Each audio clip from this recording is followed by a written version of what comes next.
fundamental to our democracy. I mean, at the core of what makes America work is that we all have confidence in our elections, that every one of our votes counts, and that nobody's voting that isn't supposed to vote.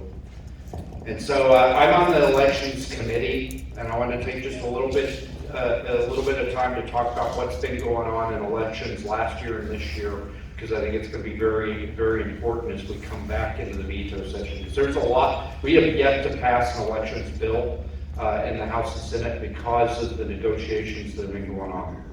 So last year, we had a couple really good measures that came through both houses. We overrode vetoes, and then they got stricken down in court. Some of them got stricken down in court, some of them have been upheld. The ones that are still on the books, the ones that have so far been upheld, are some measures to take care of ballot harvesting. And it was on full display in 2020, right? You had out-of-state agencies that were mailing into the state ballot requests over and over and over again because they had, through computers and AI, found Democrat voters that never vote. And so they just kept peppering them and peppering them until they requested a ballot. And then when all the ballots got mailed out, there'd be a volunteer on your doorstep. Hey, let's look in your mailbox. Hey, look at that. You need help filling that out? You want me to take it back to the county for you so you don't have to paper stamp? And they would take it and they would turn it in. And if you do that, I won in this district by about 450-ish votes, about 6%. You do that 450 times, you can flip an election here. And so there's, it's a pretty cheap way to influence elections from out of state.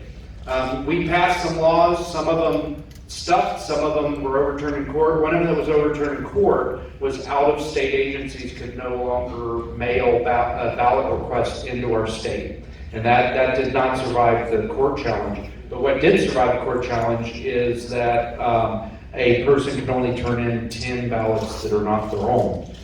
It's not as low a number as I wanted. I wanted lower, but we have to get 84 votes to override a veto, and that has survived court challenge. So it makes it a lot harder. They have to bring a lot more volunteers. If you've got 450 votes to flip and everybody can only turn in 10 ballots, I'm doing public math here, but that's where 45 volunteers have to show up down here, and that's tough to do when you've got every House district in the state.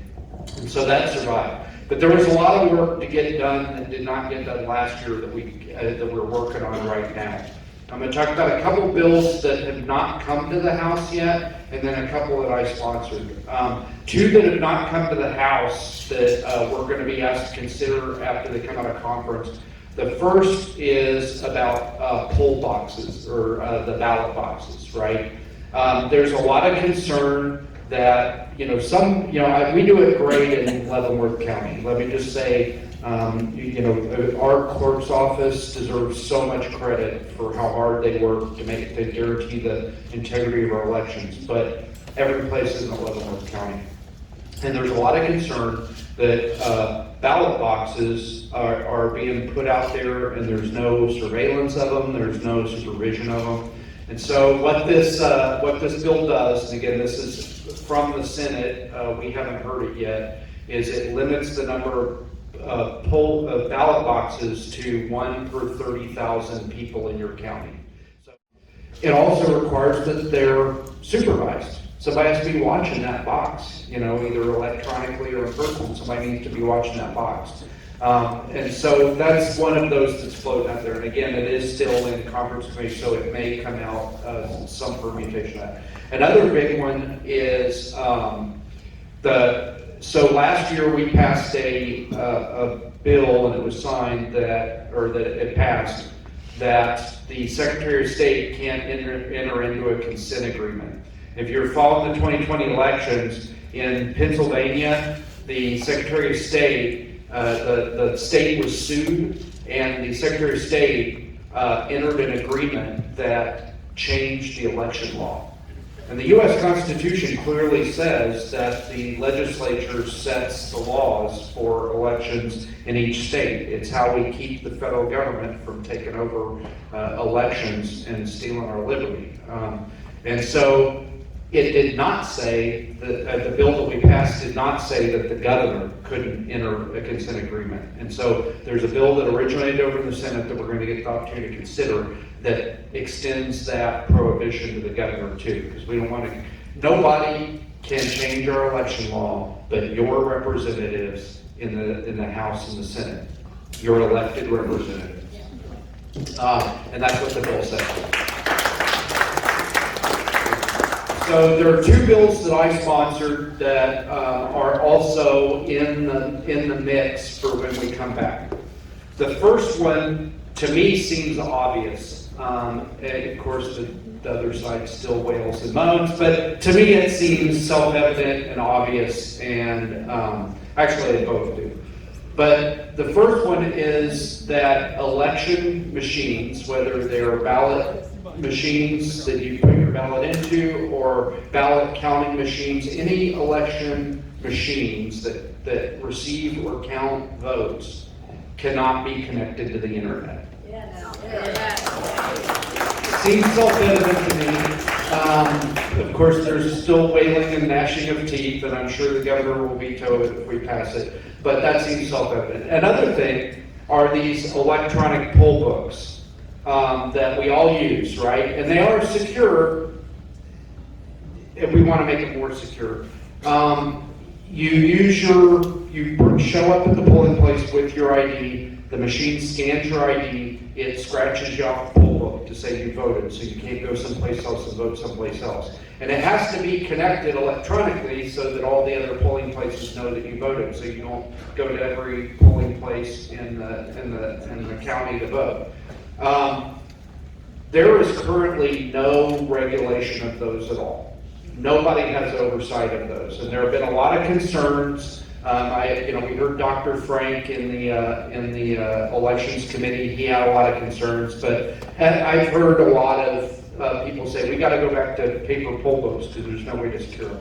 Well, in Johnson County, it would take 3 years to hold an election if somebody had to go, and the books would be like 1 million pages if they had to list every voter on a print page. So it's unpractical, but we do need regulation. We need an oversight to make sure that somebody is making sure that the same standards apply to our electronic poll books as apply to Johnson County, Wyandotte County, or Linn County out in the rural areas. So this bill would give the Secretary of State oversight of that as well.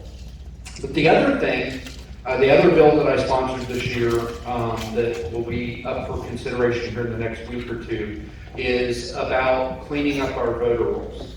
And if anybody's knocked doors with me or used walk lists that I do through a software program that looks at the voter rolls, you'll know exactly what I'm talking about. Because especially here in Leavenworth, it's a very transient area. You have a lot of people with the military who are here for a while and leave. You have people that move around in town. So you walk up to a door and there'll be 6 names on your list, and you knock on the door, and one of those people comes. Maybe one of those people comes to the door. Maybe it's a 4th set of names that you don't have on your list because they just registered or haven't registered yet. But the person comes to the door, and you're like, "Are you Mr. Smith? Are you Mr. Jones? Are you Mr. Owens?" "Yeah, I'm Mr. Owens." "Okay." And those other people moved 4, 6, 8 years ago, but they're still on the voter rolls here in Leavenworth. And I mean, that's just from an accounting standpoint. You don't want people on your voter rolls who don't live there at the address that you have them at. But a lot of people are concerned that can be rife with fraud. If we're mailing out ballot requests to everybody, like we did last election, we mailed a ballot request to every registered voter. 6 ballot requests went to that house, but only 2 of the people lived there. And there are other checks and balances, but I think that it makes sense to clean up the voter rolls. And so what this bill does is it adds another reason that the county clerk can send a confirmation notice to an address to see if that person still lives there. So if you have not been engaged in any election activity at all, and that's voting registering to vote, requesting a ballot, signing a petition, like my ballot petition to get on the ballot this last time. If you haven't done any of those things in 4 years, the county clerk's office will send a notice to your house, a confirmation notice to your house, to say, hey, if you live here, could you send, sign this and send it back so that we know that you don't live here. If it doesn't come back, or it comes back undeliverable, it starts a clock. And because, that's what the Democrats are saying, well, if I miss the confirmation notice, you're going to take me off the rolls. No, that's not what this bill says. It starts a clock, and you have 2 more even year elections. And if the person that got that confirmation notice and didn't send it back doesn't do anything for another 2 elections, so we're talking 7 or 8 years to take somebody off the voter rolls. This is very conservative bill. I mean, I would like to do more. I would like I'd like the number of elections to be lower. I'd like the number of elections after the notice to be lower. But we're trying to get 84 votes to have a veto-proof majority. And so we're being very, very cautious, making sure we're not removing people who should be able to vote. But if after 7 or 8 years in this confirmation notice, you haven't voted or done anything, registered to vote, asked for a ballot, in 7 or 8 years, the clerks can remove you from the rolls. And it's not, like I said, I would like to do more. I would like to, I would like that number of elections to be lower on both ends of it, but we're trying to be cautious so that we're not disenfranchising anybody.